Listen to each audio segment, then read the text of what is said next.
Hi, and welcome to Field Guide. Today I am walking you through how I start introducing the crate, not as a confinement tool, but as a comfort space. This is the very first layer of a larger process, and while we won't cover duration or being left alone just yet, this is where the real confidence begins. This is a fully uncut session in its entirety of building a crating behavior. A few notes before we get started in talking through what I'm doing with Astro is to note that I'm doing this with a dog who he doesn't particularly love getting in his crate here. He usually needs a little bit of guidance, but will follow a treat in fairly willingly. I did that because I want to be able to show each step of the process that I tend to take in one session.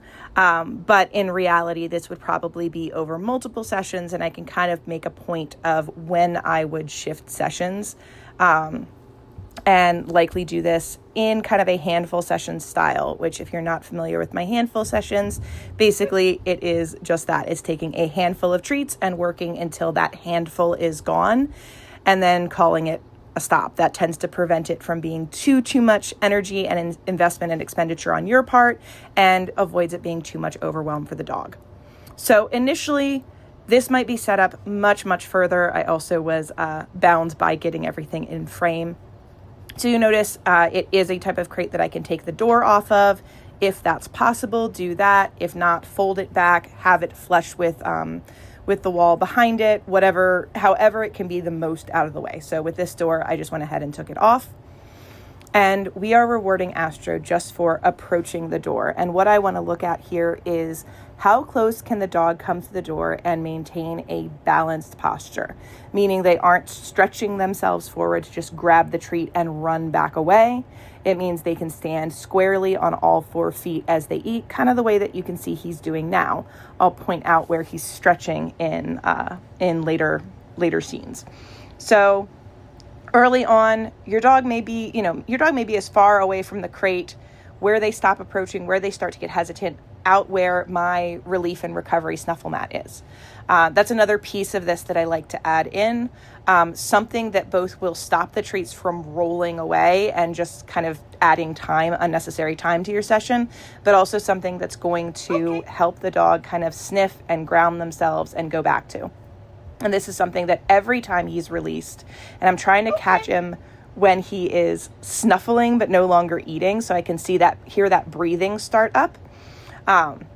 When he's snuffling, but he is not yet moved away from the snuffle pat that you may have seen me throw in the crate, which right now it's folded up right at the entrance of the crate, so he just has to stick his nose in and snuffle. That's when I'm saying, okay, and I'm releasing him back to his recovery mat. The other thing you'll notice is I'm not calling him away from his recovery mat. I'm letting him choose what he does next, and you'll see some of the impacts of that further on in the video. I'm not recalling him from it. Basically, I am saying, hey, you take as much time as you need. The way that you access more treats is by coming back toward me, and then I'll toss some more treats on the other snuffle mat. So there where I refilled treats, that's probably where I would have stopped the first session. Not necessarily day by day, but at least would have had the dog out, had the dog doing something else. This is a great thing to do like before you're going on a walk. I would avoid doing it immediately before you need to actually crate the dog, because we're building up this buy-in of going into the crate, and to work up a whole lot of repetitions of, hey, we're only going to go as far as you want to. And there's that stretching there. We're only going to go as far as you want to. And then, whoops, this time I'm going to push you in, or this time I'm going to take your collar and lead you in, or this time I'm going to slam the door shut when you weren't expecting. All of those erodes the trust that you're building up in this session. So at this point, you can see based on his positioning, I've moved the snuffle mat to the back of the crate. And what I'm looking at now is my criteria of when to start adding the door back into the picture. Not closing it, but adding it back in. And what I want to see is him voluntarily walking his whole body into the crate. So right now, he's still keeping his back legs out. He's still preventing that crate door from being shut, even though it's not on. And here is where we finally got a hop into the crate itself. And it's also where I refill. So like the last session, this might be a time where I would stop the session and come back to it a few hours later, the next day, a couple days later, what have you. having dogs have time to kind of think and process learning that they're doing, especially when it's important to their lifelong behaviors, it's important to their health and wellness. And you'll see I'm adding the door back on and trying to decide which way I want it.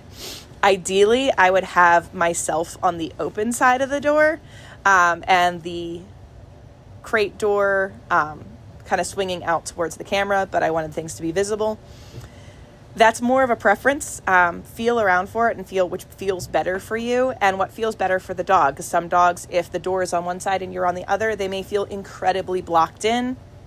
But as far as manipulating the door, it can be a little bit easier when you and the door are on opposite sides. So think about that when you're thinking about your positioning. But you can see now he's staying in. I'm tossing a couple extra treats as I go for him to go ahead and get comfy there. So now that he's spending a lot more time in the crate, I wanted to change the angle, but this is immediately after that session. And we're starting to slow down the amount of treats I'm actually putting on the snuffle mat. I might toss one every other time he comes out, but generally I'm releasing with an okay, and then I'm letting him make his next choice. I switched that up a couple times in the remainder of the session, but that's where we are right now because essentially he's responding to the okay to leave, and then he wants to go right back in. And I want to encourage that and encourage his thought process that not only is the crate where he's getting the most treats, it's also where he's getting the only treats or the best treats. And you'll notice I'm starting to add a marker word when he's in there. I do have separate marker words that I use. I don't recommend setting up a lot of different marker cues unless you know they're going to be used. So for me, yes is a reward that means the dog can break their behavior and come to me to collect their reward. What I'm saying here is good, which my good marker means you keep doing what you're doing, the treat will come to you. So I'm saying good, and I'm placing a treat right in between his feet. And you'll also notice that we're getting to a point where I don't need to toss treats in along the snuffle mat in the back anymore either. He is entering. As soon as he's entering, I'm saying good. He's turning around, or he's entering and then turning around. I'm saying good and placing a treat at his feet. Now, you might have instances where the dog is not going right back in the crate. That may mean they need a little bit more reassurance, and that's one of the reasons why I went ahead and threw some treats into the snuffle mat there for a little bit of relief and recovery. Or they might just need to get their head on straight, just like having gaps between your sessions can help with that latent learning, can help your dog process what they were doing and come back with a better understanding, just like recess helps kids learn in school. They also may need a break within the session, or they may need a little extra reassurance within the session.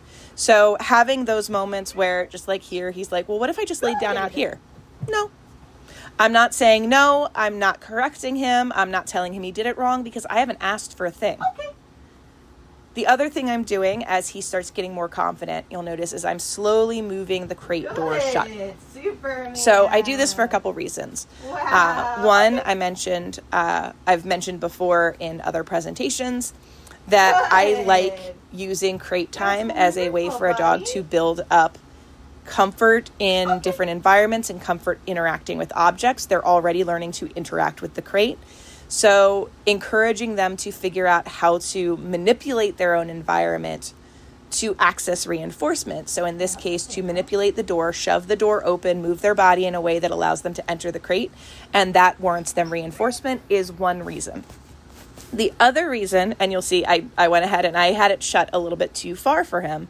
So we're going to pull that back. After he gets a chance, he resets, he goes, he sits on the chair, and then I've just let it drift back just a little bit. And then I'm just going to wait for him to figure out what he feels comfortable doing. He went in, fantastic. We continue on like nothing happened. Now, when your dog is doing this, I know this dog fairly well. He's a familiar dog. I know that he's done longer training sessions. I know that he isn't distressed in a crate. So for all those reasons, we're moving forward. But if you see a lot of these behaviors from a dog who is genuinely uncertain about the crate or is just newer to you or newer to training, those all may be signs to stop the training session and go and do something else, because they are stress signs. The dog is looking for something else to do for a moment to regroup. So for Astro, I pushed him forward a little bit. For you, depending on the dog in front of you, you may choose to end a session when the dog decides the session is over, and that's okay. Ideally, you want to end a session while the dog's still feeling great, but you don't want to push it for one last good rep. One time ending the session will not hurt anything. And you'll see that in these last couple repetitions, as the door starts closing more, and as I'm cognizant that that door closing is more stress for him, even though he's not de-stressed by this, it is stressful to have to manipulate the environment a little bit more than he's used to access the crate where he knows the goodies are. So he's getting a lot more treats back in that snuffle mat just to give him a little extra time to rest and recover. And now we have the door, I would say about 3/4 of the way shut when he's approaching it and he's nudging it open. The other advantage of that is that the dog gets used to controlling and understanding how the door moves and where they can expect the door to move. So that means when they are going into their crate for real, when you are using the crate and you have to close the door behind them, it doesn't become this quick race because the dog is freaked out about the door slamming shut behind them. He's used to the door. He knows how to control the door. He understands how the door works. And because of that, it's a lot more calm opening and shutting the door. The other things that I'm making sure of is that I'm also building up some duration of him being able to stay in there calmly, waiting for more treats after my good, waiting for longer durations between those treats after my good, and then being released. That's also going to help with your avoiding any quick dashes out, needing to slam the door shut behind them to prevent them from leaving. He's used to pausing a minute. And the other thing I'm doing is, as I say okay, I'm opening the crate door fully. And that's there to help prevent that mad rush out of the crate when you open the crate later. If you need to create more structure around that, then things you might also include is you open the crate before you say okay, and then immediately after you say okay, there's a treat scatter right out of the crate, so he's not running out of the crate to a long distance.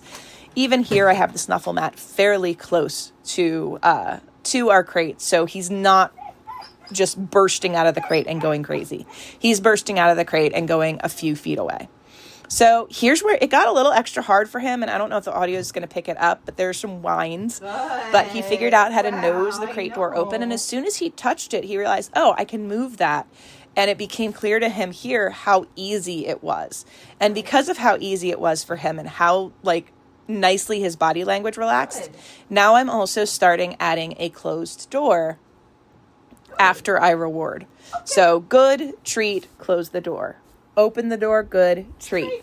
So again, practicing that pause when the door is open and not just exiting the crate on his own. Then after a particularly good one, released him, reset, and did it again.